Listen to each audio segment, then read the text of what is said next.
Hi everyone, I am Dr. A.R. working as an assistant professor in Department of EEE, Eacm Foundation for Science, Technology and Research, deemed to be University.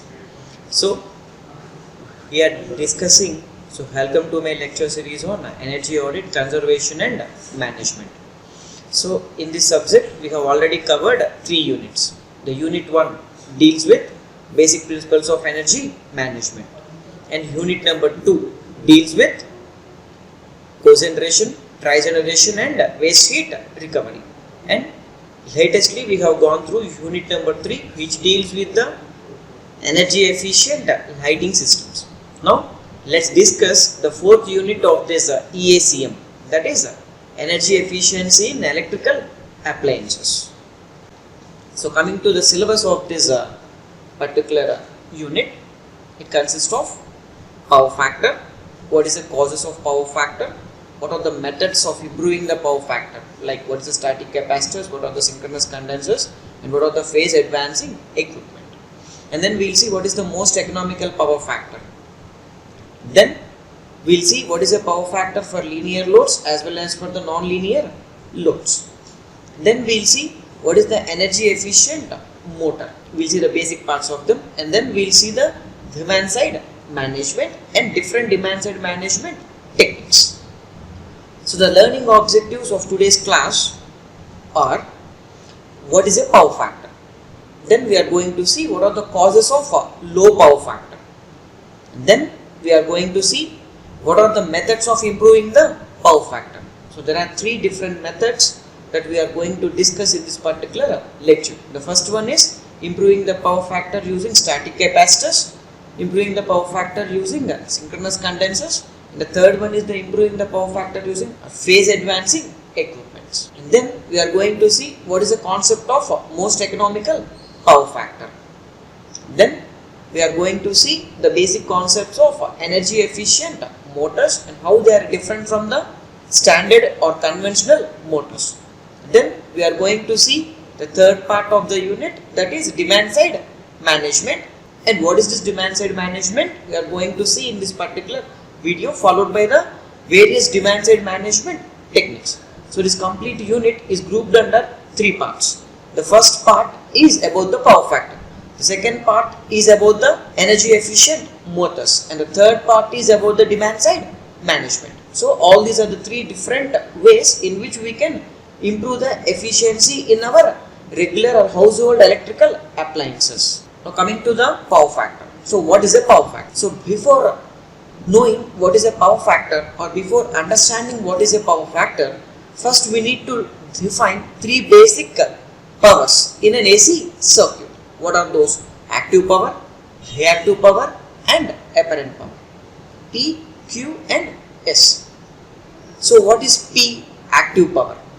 It is also called actual power or real power or true power or working power, which means it is the power that actually powers the equipment and performs useful work. So it is the major power that we are going to discuss in the power triangle. And the next one is a reactive power, Q, and the units of this reactive power are kVAR, kilovolt ampere reactive. The units of the active power are kilowatts, kW. So the reactive power is the power that is utilized by the magnetic equipment. So what is this magnetic equipment? The examples are transformers, motors and relays, which are the part of our electrical system. And why they will use this power? They will use this power to produce the magnetic flux. We all know that all the electrical equipment, motors, transformers will work on the basic principle of Faraday's laws of electromagnetic induction. So in order that the electrical equipment to work, there should be a magnetic medium. So that magnetic medium will be provided by the reactive power. So this reactive power will not be used in the actual working of a motor, but it will be used to create the medium of working. That is the magnetic field or magnetic flux or magnetizing flux in machines like transformers, motors and relays. And finally, what is an apparent power or complex power or total power? Yes, it is the units of this apparent power are kVA, kilovolt ampere. So it is the vectorial sum of kVAR and kW. That is, it is the vectorial sum of both the active power as well as the reactive power. That is P and Q or phasors, which has both magnitude and direction. So what is the total power now or the apparent power? Yes, will be the vector sum of P and Q, and thereby S is square root of P square plus Q square. And what is phi? This phi is a power factor angle, which is the angle between active power and apparent power. We know that the apparent power is given by V into I, and from that what is active power? Active power is nothing but apparent power into cos phi. What is apparent power? VI. So active power P equal to VI cos phi. Similarly, what is reactive power? From the power triangle we can clearly see that the reactive power Q equal to apparent power into sin phi. That is, apparent power is VI. So VI sin phi. So active power is VI cos phi, reactive power is VI sin phi. Since this reactive power will not be consumed by the equipment, we call this power as a wattless power. So now let's see the power triangle and power factor. So as we have already discussed, what is a power triangle? The power triangle, as we can clearly see it here, on the x-axis side we have the active power because it is a wattful component of the power, or it's a real part of the complex power, and the reactive power, which is a y-axis component or the imaginary power, and the apparent power S is a vector sum of P and Q, and thereby S is equal to square root of P square plus Q square. In other words, kVA is nothing but the square root of kilowatt square plus kVAR square. As we have already seen it, the apparent power is measured in volt ampere and the formula is VI, and the active power is measured in watts and the formula is P is equal to VI cos theta or cos phi, and the reactive power is measured in VAR, volt ampere reactive, and the formula is VI sin theta or sin phi. So from this, what is a power factor? We know that from this power triangle, what is cos theta? Cos theta is equal to active power by apparent power. Therefore, the power factor is the ratio of active power to the apparent power, that is kilowatt by kVA, which is nothing but cos theta. In other words, we know that what is P? P equal to VI cos theta, and from that what is cos theta? P by VI. What is VI? Yes. So cos theta is a ratio of P by yes. So it's the ratio of true power to the apparent power. Now, in order to understand these three powers, let's take an example of a lace packet. So we all know that. So every one of us will know the lace packet. So if I buy a lace packet, the cost of this lace packet is say 10 rupees. So what is the weight of this lace packet? 100 grams. For 100 grams, you are buying it at 10 rupees. Right? 100 grams lace packet, you are buying it for 10 rupees. Which means, so inside the lace packet, you have the potato chips as well as the air. So the weight of potato chips as well as air is combinedly 100 grams. And you are buying it for 10 rupees. So in this example, what is a useful component and what is a useless component? The useful component is the active power or the potato chips, and the useless component or the wattless component is reactive power, which is analogous to the air which is there inside the packet. Right. So combinedly, it is nothing but a lace packet of 100 grams. If the air is 720 grams and lace packet is 80 grams, so 80 plus 20 will be 100 grams. So out of this, the 80 grams is a useful thing, the chips, and 20 grams is a air. So the chips that you eat is represented by active power or kilowatt, and the air that doesn't add to the weight of this chips packet is represented by kVAR, that is kilovolt ampere reactive. It is the wattless component, whereas the chips is a wattful component. So total contents of this packet, which is nothing but the apparent power or total power, which is measured in terms of kVA, is the summation of both the kilowatt, that is the lace weight, as well as the kVAR, that is the air weight, right? As you can clearly see it here. Let's see one more analogy to understand the power factor. Now, in this case, let's take an example of a cappuccino or a coffee. So in general, a coffee consists of both coffee as well as a froth. So when you pour coffee from a kettle into a cup, on the top of this glass you have the froth. This froth is not a thirst quenching component of a coffee. It's just a froth. After some time it will vanish or it will disappear. But the thing that is left in that glass is a coffee. So in that complete cup you have 3/4 coffee and 1/4 froth. And that coffee is the thirst quenching part of the cappuccino. And that is why you will call it as the true power or the real power or the active power. And the froth is analogous to the reactive power, which is not a thirst quenching part of your cappuccino. And that's why you call this froth as a reactive power. But on a whole, the coffee cup consists of both coffee as well as froth. You cannot avoid the froth. So froth has to be there. But you need to minimize the froth as minimum as possible in order to get the quantity of coffee more. That is it. So total or the apparent power or the complex power is nothing but the coffee plus froth. That is kilowatt plus kVAR. So kVA equal to square root of kVAR square plus kilowatt square. The total volume of this cup is represented by the power, the apparent power kVA, of which the coffee is represented by real power kW and froth is represented by reactive power kVAR. Now let's see here. Now looking at the cappuccino example or an analogy, the power factor would be the ratio of the real power to the apparent power. That is, it is the ratio of coffee to the total lathe. Lathe is nothing but coffee plus froth. Lathe is nothing but the cup. So the cup volume is nothing but the volume of coffee plus volume of froth. So what is the power factor? It is nothing but coffee by coffee plus froth. In other words, coffee means kilowatt. Coffee plus froth means lathe. Lathe means square root of kilowatt square plus kVAR square. We have taken the vector sum because they are the phasors. If they are scalars, then we could have written simply kW plus kVAR. But it is a phasor, we have to write kW square plus kVAR square for kVA. Because kVA is a vector sum of active power and reactive power. So the power factor is the ratio of kilowatt to kVA. So the power factor represents the fraction of the total energy used for doing the useful work.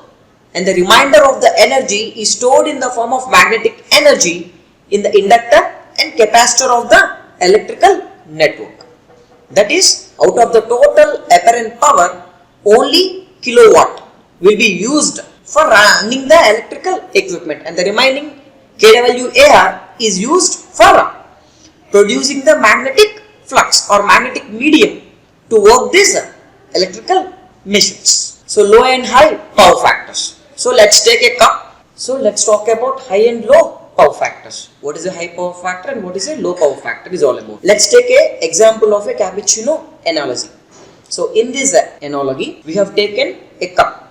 The volume of the cup is same. Let's take two cases, poor power factor case and good power factor case. So in this both cases, the volume of the cup is same. That is kVA is constant. What is kVA? It is nothing but square root of kilowatt square plus kVAR square. So kVA is constant. Now let us see in the first example. In the first cup, the coffee is 1/4 whereas the froth is 3/4. Say for example 1/4 and froth is 3/4. But the volume of the cup is constant. And what is the definition of a power factor? Power factor is nothing but coffee by lathe.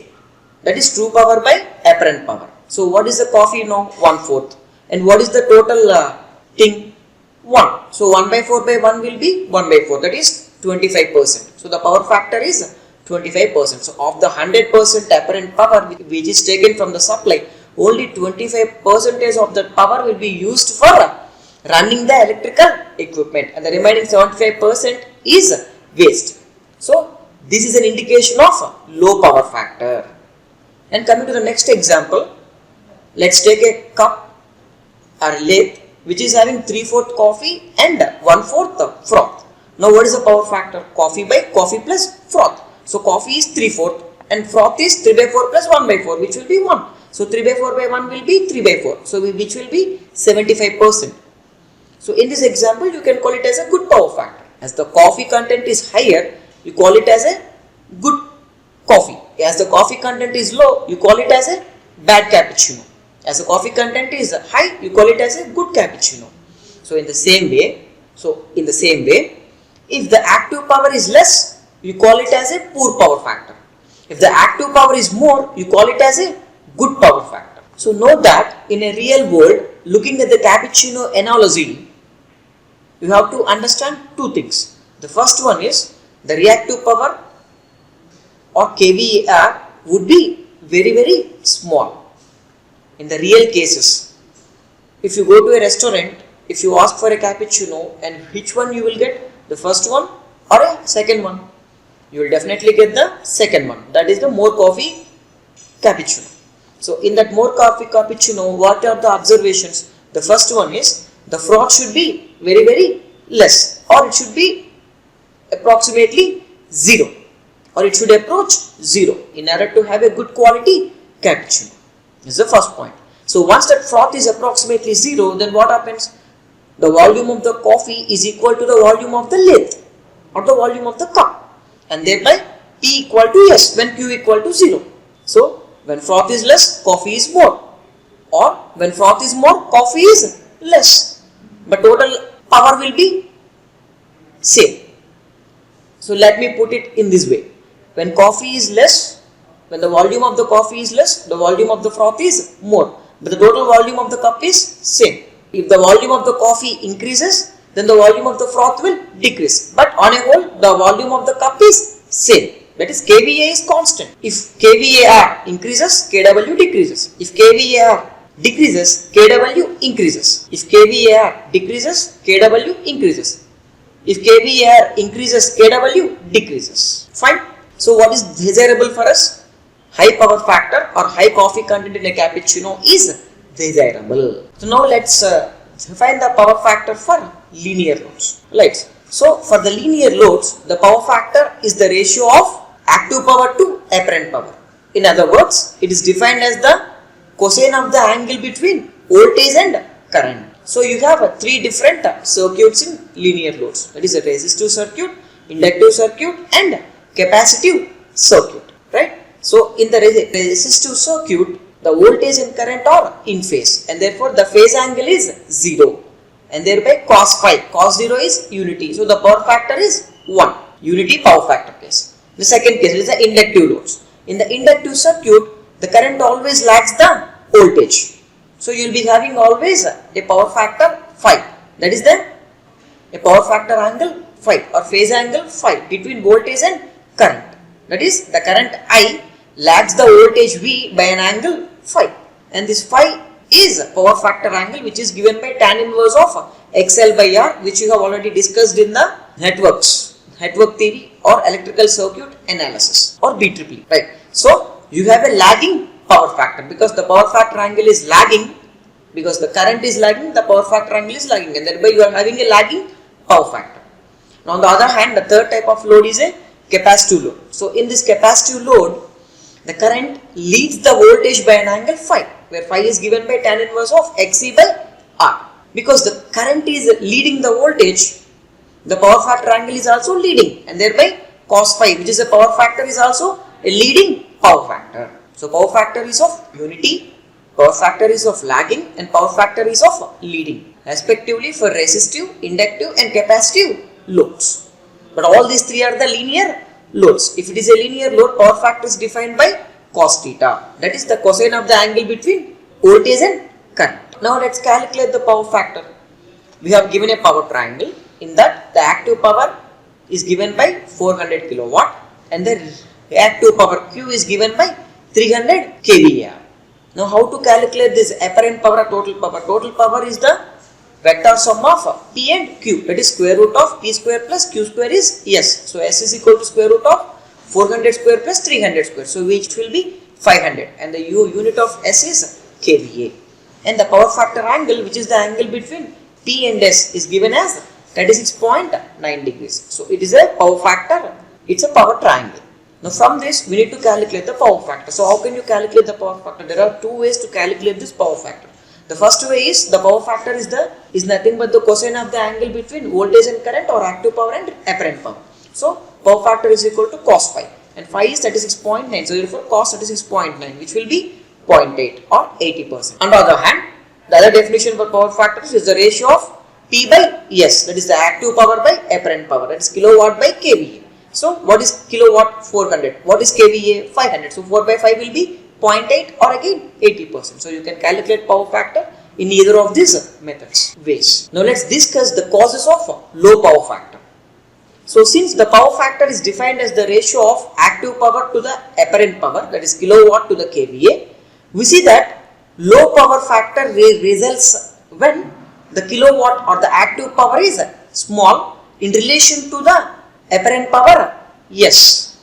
So power factor is nothing but P by S. So when this power factor will be less, whenever P is less compared to S, when P is less compared to S, you have a low power factor. So remembering our cappuccino analogy, this would occur when kVAR is large, and when this kilowatt is small, when kVAR is large. We have already seen it in the previous example. So the volume of the cup is constant, its kVA is constant. If the kVAR increases, kilowatt decreases. If kVAR decreases, kilowatt increases. So the low power factor is because of low kW. Low kW is a consequence of high kVAR. It is the high froth. Whenever there is a high froth, the coffee is less, but the total volume of the cup is same.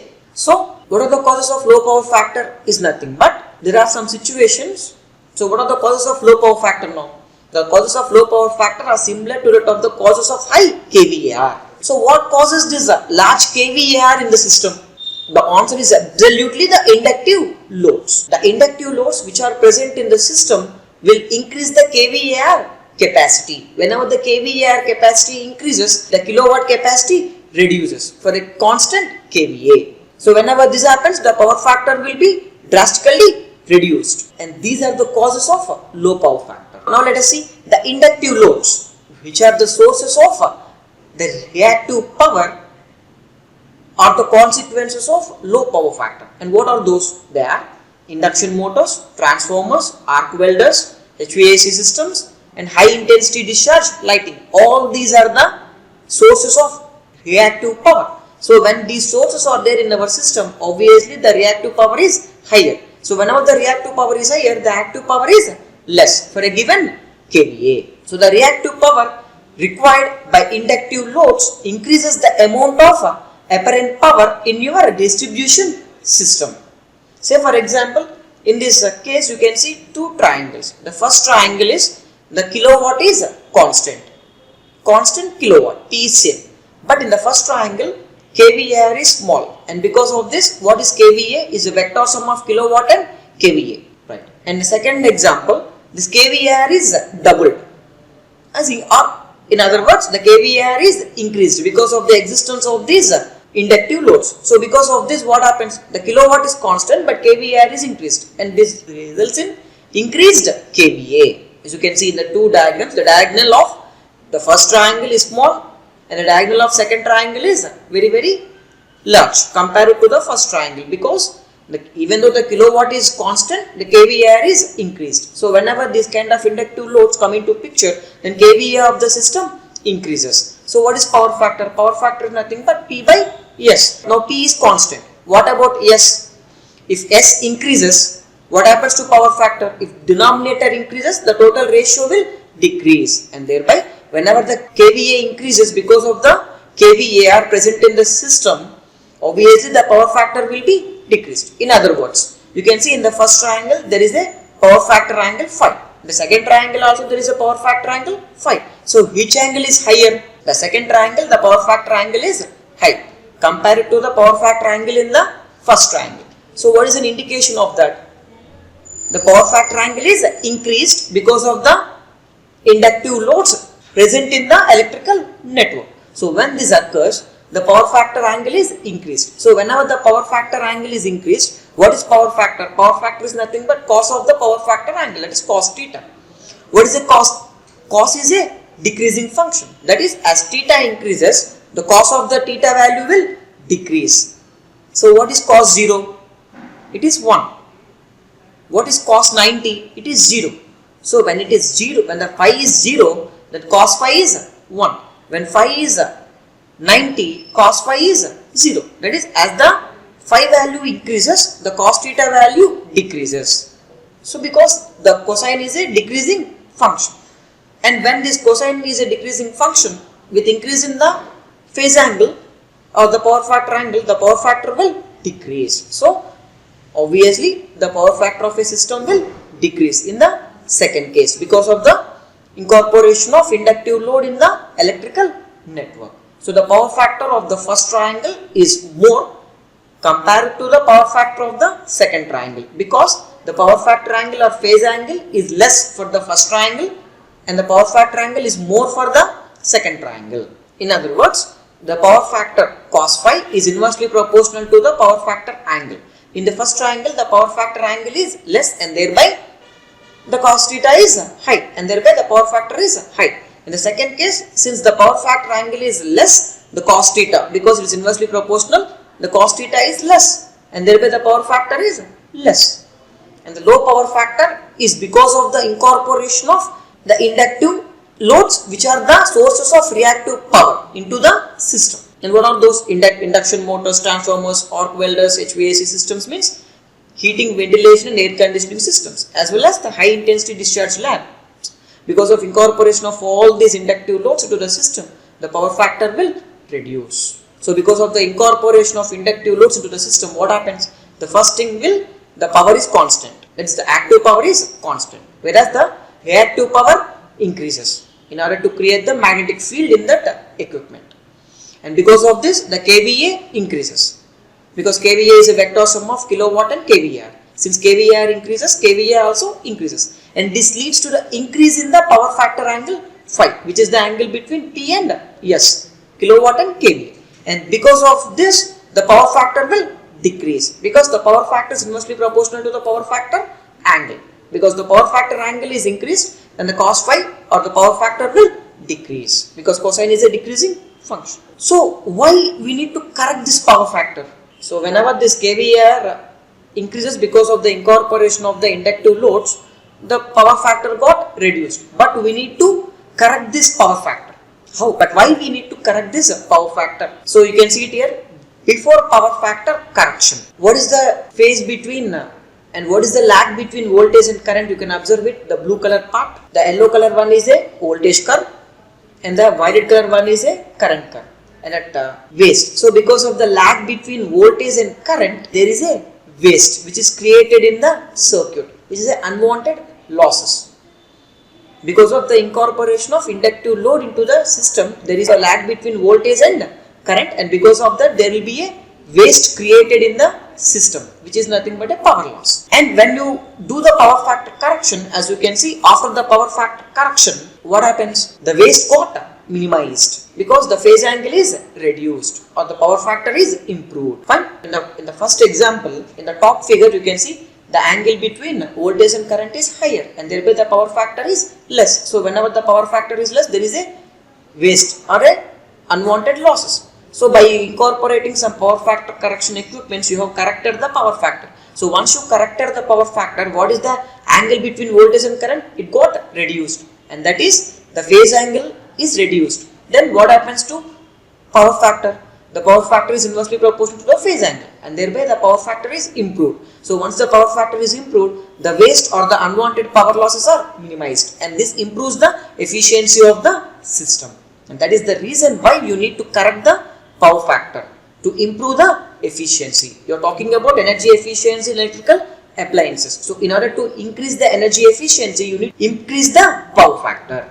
If the power factor is more, the efficiency is more. If the power factor is less, the efficiency is less. In order to improve the efficiency, you need to improve the power factor. And what are the benefits of improving the power factor? The first one is a smaller utility bill.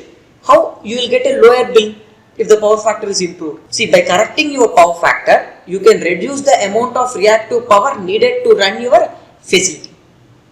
Right? Thus, lowering your electricity bill. How it happens? There is a thing called kVAr tariff.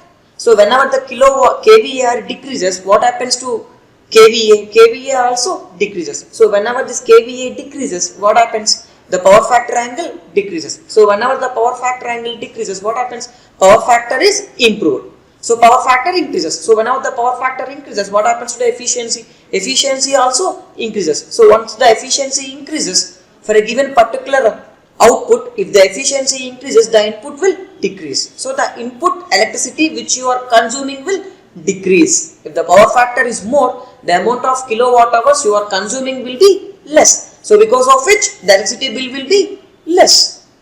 And there is one more way it will benefit the industry. In industry there is a tariff called power factor tariff. If power factor is improved, obviously you will get an incentive, right? It is how it will work. And the second benefit of improving the power factor is increase in electrical system capacity. A low power factor causes a greater loss of power in your electrical distribution system. So obviously input is equal to output plus losses. Fine. But input is constant.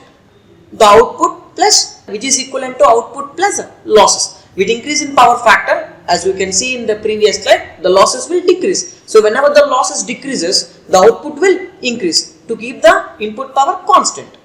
Because the input power is constant, whenever the losses decreases, the output capacity will increase. So this will increase in the electrical system capacity. The next one is fewer voltage fluctuations. So an inefficient system with power losses can result in equipment overloads, overheating and shorter service life, and this can be avoided if power factor is high.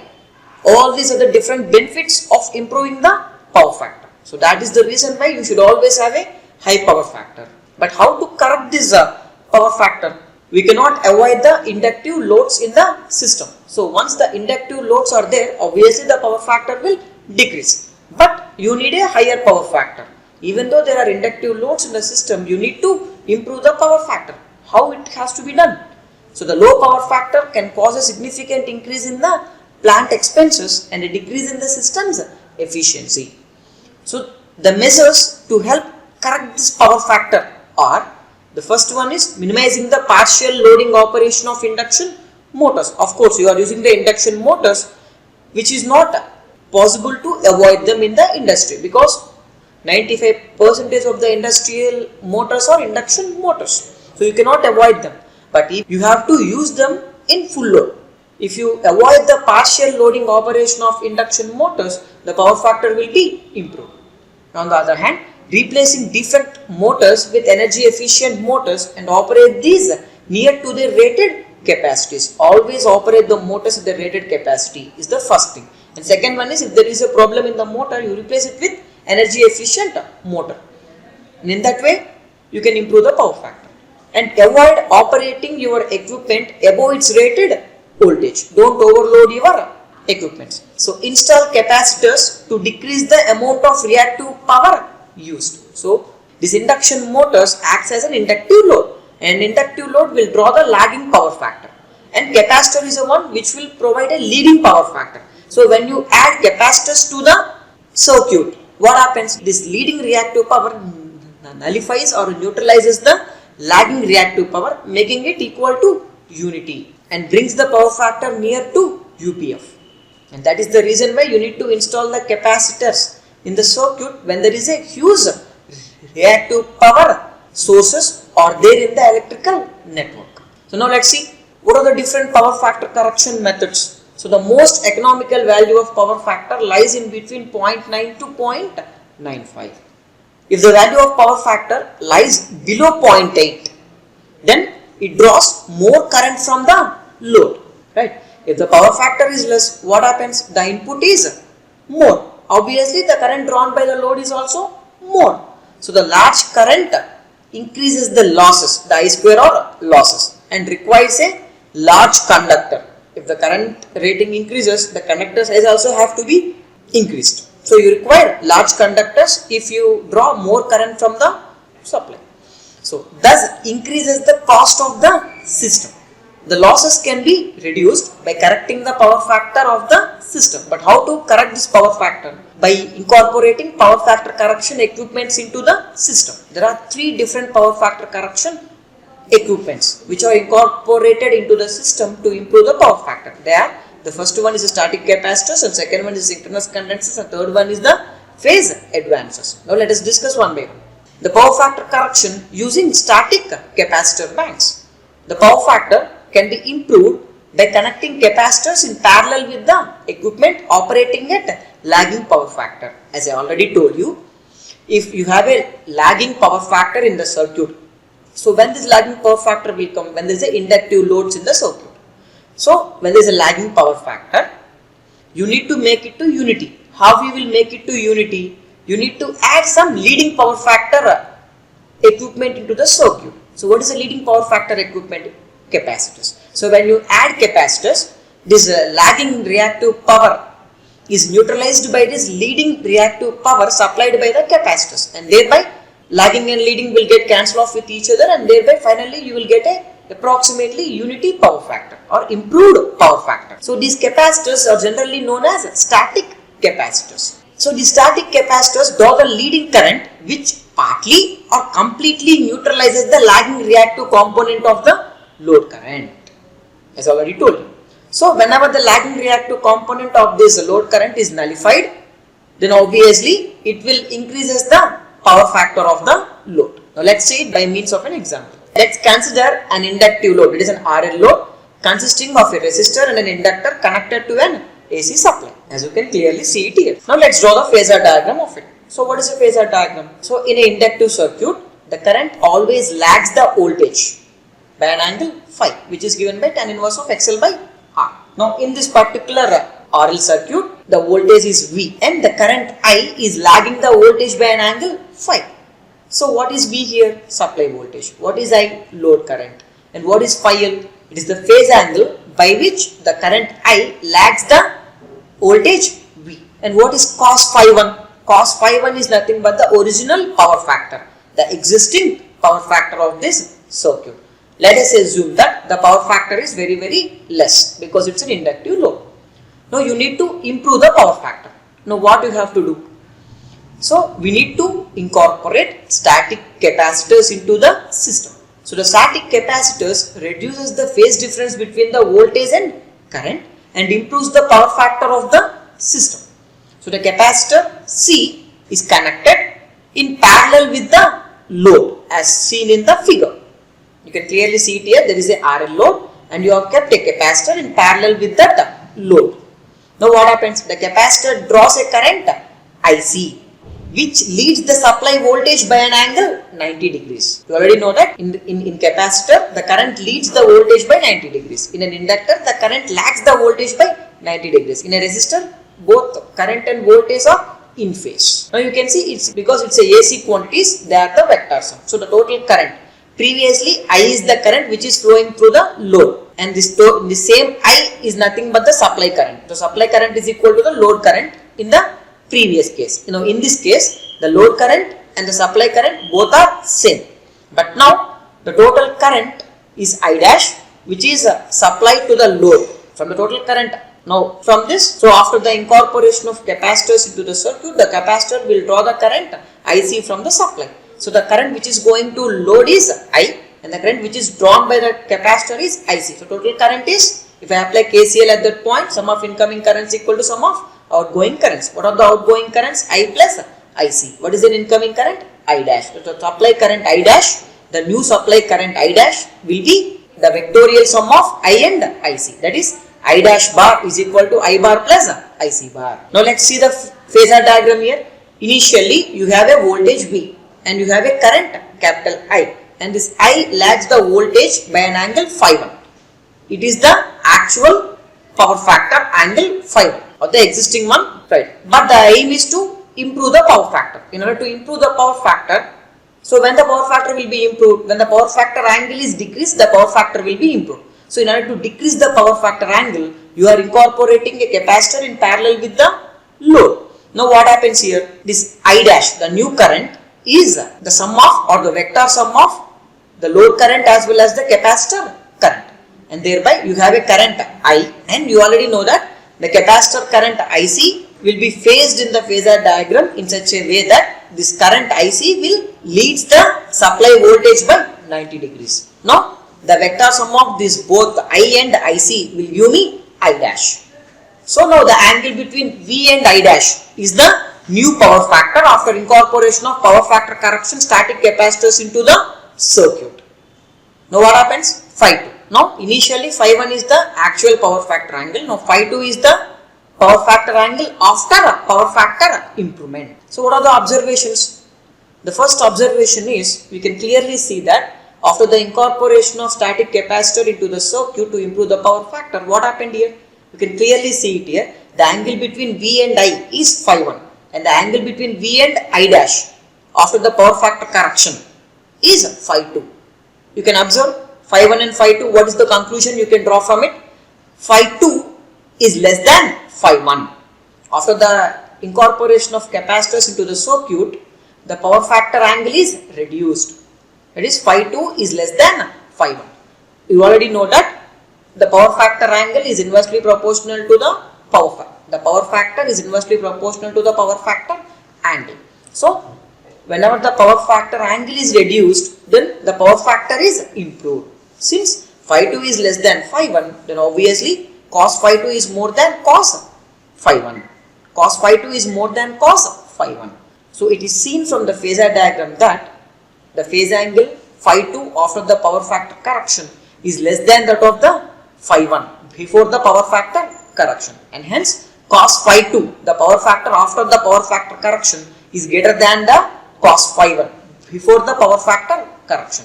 So in other words, the power factor is improved from cos phi 1 to cos phi 2. Cos phi 2 is higher. So the power factor is improved because of incorporation of capacitor in the circuit. The second observation is, you can see clearly the new current I dash supplied from the supply after the power factor correction is less than the load current I.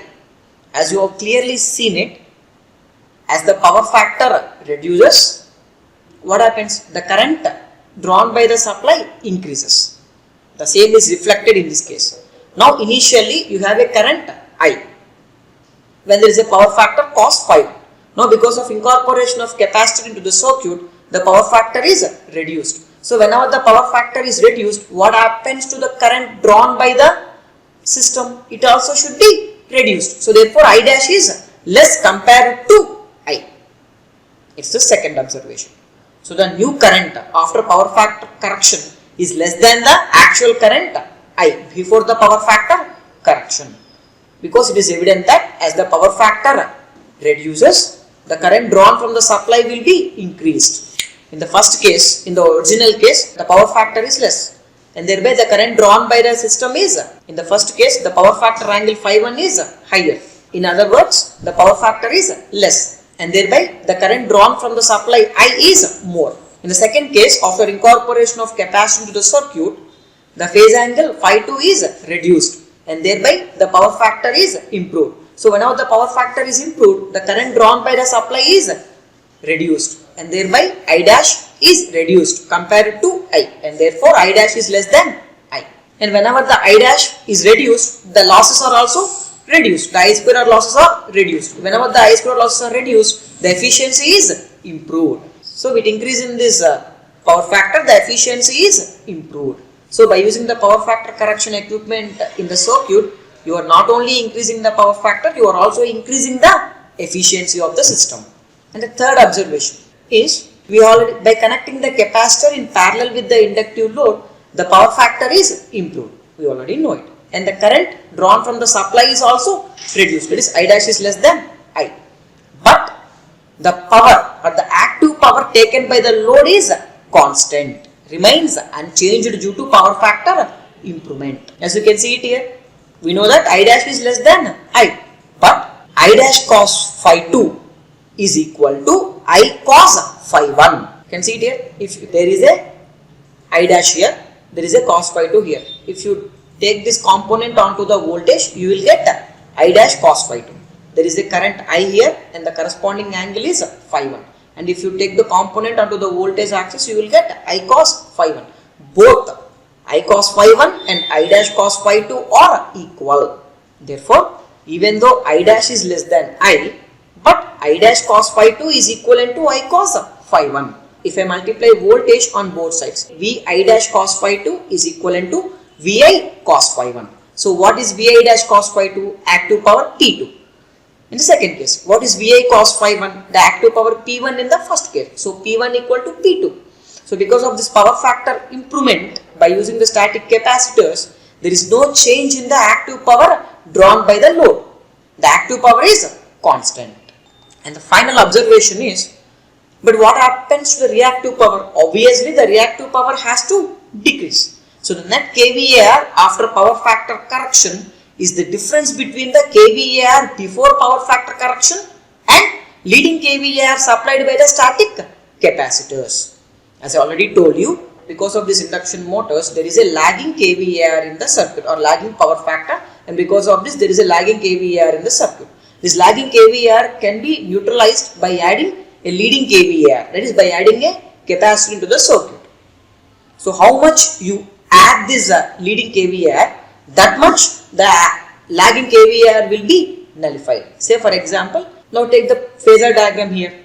Now in this phasor diagram, you can clearly see that now there is a voltage V and there is a initial current or the original current I, and the power factor angle between V and I is phi 1.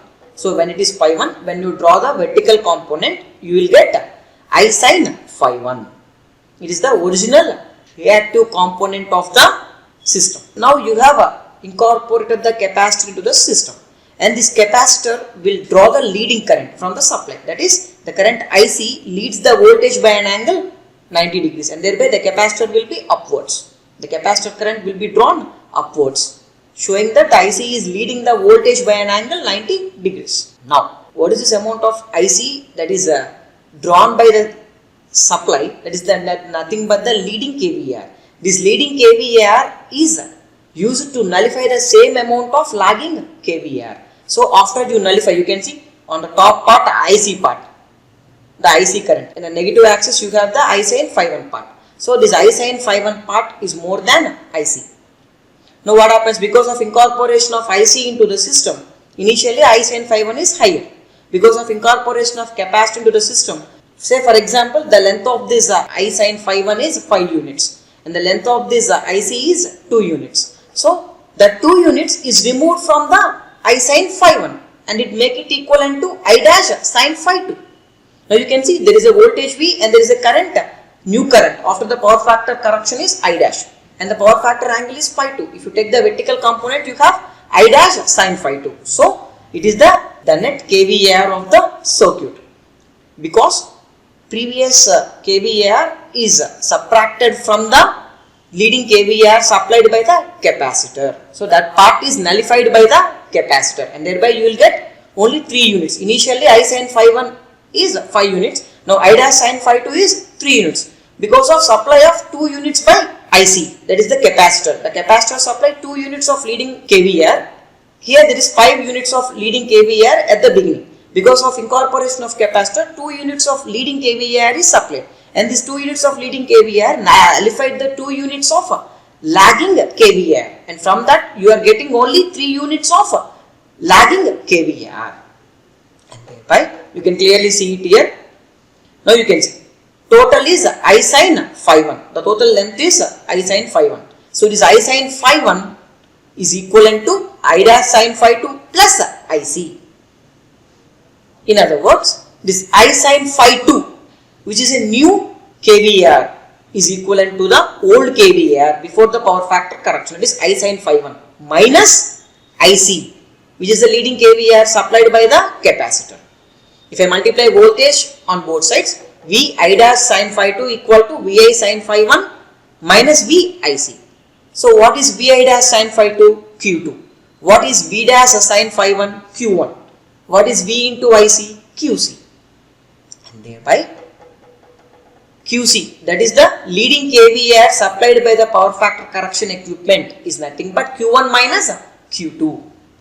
Q1, as I told you, is 5 units and Q2 is now 3 units. Now this QC is supplied how many units? 5 minus 3, which will be 2 units. This 2 units is supplied by QC, and thereby the 5 units is reduced to 3 units because of this capacitor supplying 2 units of leading kVAr, and thereby the leading kVAr supplied by the power factor correction equipment is Q1 initial reactive power minus the final reactive power, that is the reactive power before power factor correction and reactive power after power factor correction, and this gap is supplied by the lead capacitor or the static capacitor incorporated into the system. So far we have discussed about the single phase loads. If there is a 3-phase load, we can connect the capacitors in either star or delta.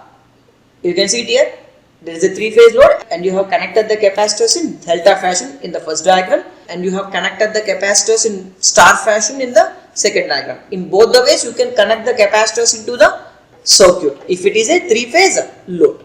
The static capacitors are invariably used for power factor improvement in factories. In most of the factories, static capacitors are used to improve the power factor and thereby to improve the overall efficiency of the factory. You can see it here in this picture. You can see the static capacitors. You can see at the top it was pointed there. Those are nothing but the static capacitors. You have incorporated them into the system to improve the power factor as well as the efficiency of the system. So what are the advantages of these static capacitors? They have very low losses and a little maintenance as there are no moving parts, and then they are easily installed as they are light and require no foundation. They are very light in weight and you can install them anywhere. It's just a capacitor. So work under ordinary atmospheric conditions. So there is no need to keep it a special treatment for it. So there is no need to give special treatment for it. It will automatically work in any atmospheric conditions. What are the drawbacks? Short service life ranging from 8 to 10 years. They are having very short service life. So easily damaged if the voltage exceeds the rated voltage. Whenever there is a over voltage, these capacitors will get damaged easily.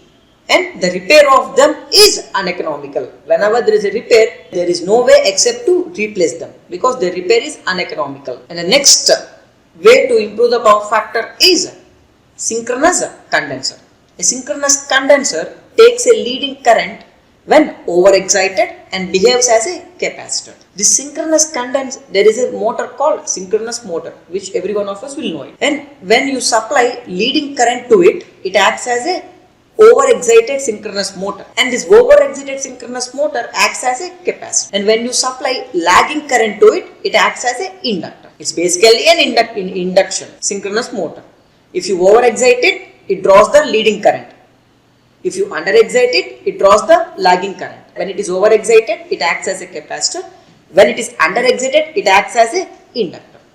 So, an overexcited synchronous motor running on no load is known as synchronous condenser. So, the synchronous motor, if you operate it in no load and when you overexcite it, it behaves as a capacitor, and you call that combination as a synchronous condenser. What is a synchronous condenser? It is nothing but a synchronous motor which is operating in no load but it is overexcited. So, when it is connected in parallel with the supply, it takes the leading current. So, same thing.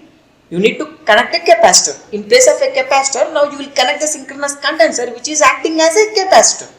Now this synchronous condenser, what happens? When you connected the synchronous condenser into the system, it draws the leading current to nullify the lagging current partially or fully. So this partly neutralizes the lagging reactive component of the load, and because of this the power factor is improved. A synchronous condenser is nothing but a synchronous motor operating in no load but it is overexcited. That is, an overexcited synchronous motor running on no load is nothing but a synchronous condenser. It acts as a capacitor.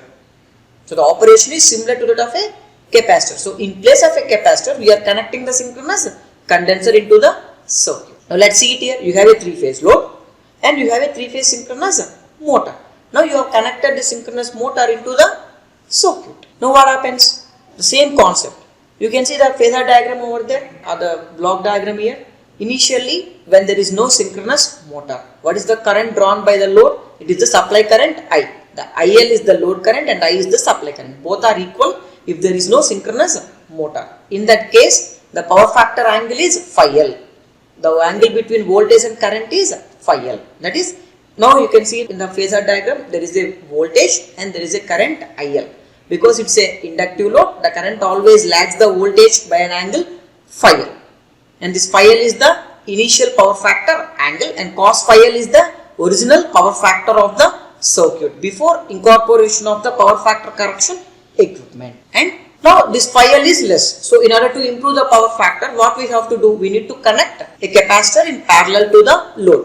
In this case, instead of a capacitor, we have connected a synchronous condenser which is also acts like a capacitor in parallel with the load. Now because of this capacitor or the synchronous motor will draw the current Im. Now what happens to the new supply current? I equal to Im plus IL. So the supply current I is the vector sum of Im and IL. Now what happens? You can see the phasor diagram like in the previous case, you have IL and there is a current called Im. Previously you have kept a capacitor and that's why the current always leads the voltage by an angle 90 degrees. Now in this case you have connected a synchronous motor or a synchronous condenser. There are some losses in it. If there are no losses in the synchronous motor even under no load, then the phi m is 90 degrees. That is the angle between V and Im. When the motor is lossless even under no load condition, then the phi m angle is 90 degrees and the current Im leads the voltage by an angle 90 degrees. But actually speaking, there are some losses in the synchronous motor even when it is running in no load. Those are the friction and windage losses as well as iron losses. These are not exceptionable, and that is the reason why the angle will be less than 90 degrees. It is phi m. It may be around 80 to 82 degrees, right? Or it may be. Now what is this I? The total new current supplied by the source is I, which is a vector sum of Im and IL. So now let's take the vector sum of Im and IL and you will get a current I, and the power factor angle between this voltage and new current after the power factor correction is phi, and you can clearly see that cos phi L is low lagging power factor of three phase load current IL. So because of this you are incorporating the synchronous condenser into the circuit in parallel with the load. Now the synchronous condenser draws a current Im which leads the voltage by an angle phi. The resultant current I is the phasor sum of the motor drawn current Im and the load current IL and lags behind the voltage by an angle phi. You can also see it here. The new current I also lags behind the supply voltage by an angle phi. But if you observe, the power factor angle phi after the power factor correction is less compared to the power factor angle phi L before the power factor correction, and thereby the power factor is improved to cos phi from cos phi L. You can clearly observe that as the power factor angle is decreased, the power factor is increased, like in the case of the static capacitors. And these synchronous condensers are used at major bulk supply substations for power factor improvement. The static capacitors are used in the industry, whereas the synchronous condensers are used in the substations to improve the power factor. As I already told you, if the motor is ideal, that is when there are no losses, then the phi m is 90 degrees. The motor current leads the supply voltage by 90 degrees. In actual practice, losses do occur in the motor even at no load.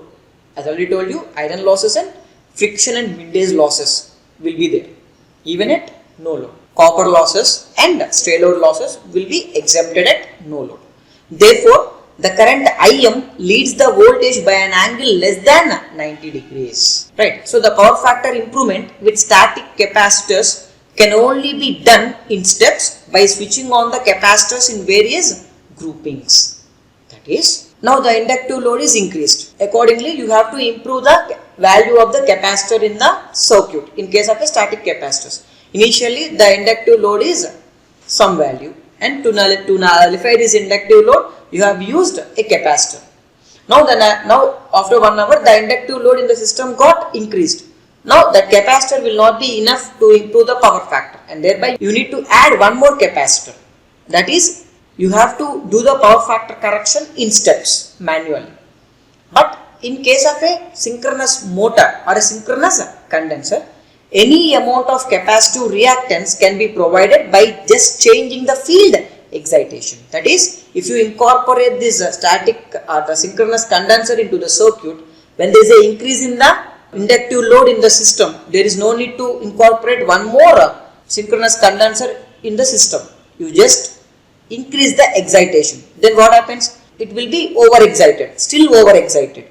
Then the leading kVAr drawn by the motor will still increases, and it will nullifies the lagging kVAr which is increased because of the increase in inductive load, and thereby the power factor is improved. That is, stepless control is possible with synchronous condenser, whereas stepless control is not possible with static capacitors. It is the main advantage of synchronous condensers. So coming to the advantages of synchronous condensers, by varying the field excitation, the magnitude of the current drawn by the motor can be changed by any amount, and this helps in achieving stepless control of power factor, right? So stepless control is possible. Automatically you can improve the power factor by just increasing the excitation of this synchronous motor without incorporating one more synchronous motor into the circuit.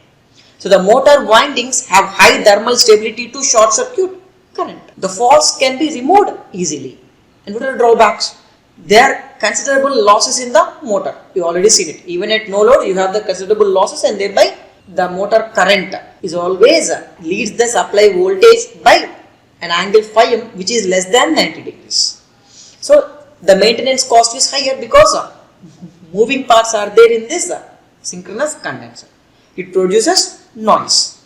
Except in sizes above 500 kVA, the cost is greater than of static capacitors of same rating. If the capacity is 500 kVA or more than that, then only synchronous condensers are economical. Otherwise, static capacitors can be used. If I wanted to use synchronous condenser for 400 kVA, the cost of purchasing this synchronous condenser will be higher compared to the cost of purchasing the static capacitors. But once if it is more than 500 kVA, then the cost of the synchronous condenser will be less compared to the cost of purchasing the static capacitors. As a synchronous motor has no self-starting torque, an auxiliary equipment is required. So the third power factor correcting equipment is phase advancers. So these phase advancers are used to improve the power factor of induction motors. The low power factor of an induction motor is due to the fact that its stator windings draws exciting current which lags the supply voltage by 90 degrees. Because the stator winding of an induction motor draws the exciting current from the supply which lags the voltage by an angle 90 degrees, causes the low power factor in the system. So if this exciting current will be supplied by some other device, then the stator windings is relieved from the duty of drawing the current, and that's why the power factor can be improved. So if the exciting ampere turns can be provided from some other AC source, then the stator winding will be relieved of the duty of magnetizing the machine, and the power factor of the motor can be improved. In general case, why there is a low power factor in case of inductive motors? Because of high kVAr. Why this high kVAr? In order to create a magnetic field. So the stator windings will take this responsibility to create a magnetic field.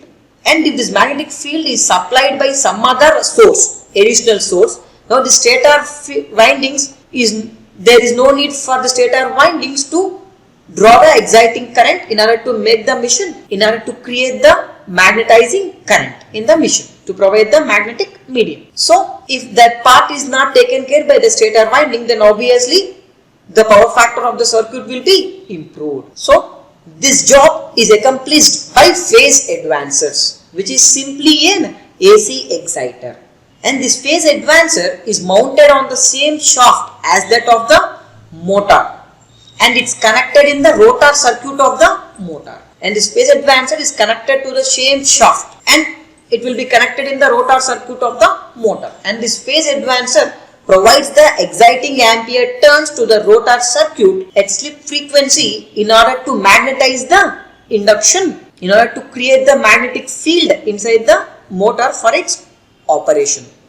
So by providing more ampere turns than required, The induction motor can be made to operate on leading power factor like an overexcited synchronous motor, and by doing so the power factor of the induction motor will be improved. If you draw more and more exciting current, then what happens? The reactive component will be nullified by the leading reactive component, and thereby the power factor is improved. Coming to the advantages of this phase advances, the exciting ampere turns are supplied at slip frequency. Therefore, lagging kVA drawn by the motor are considerably reduced as part of an operation. So, conveniently used where the use of synchronous motor is inadmissible. These synchronous motors will not perform better in abnormal environments. They have to be kept in closed rooms. If they are operated in atmospheric conditions, they will get spoiled. So where these synchronous motors are not admissible to use, where you can use these phase advancers. And drawbacks of this system is they are not economical for motors below 200 HP. These phase advancers will be only used for motors above 200 HP. That is very big motors.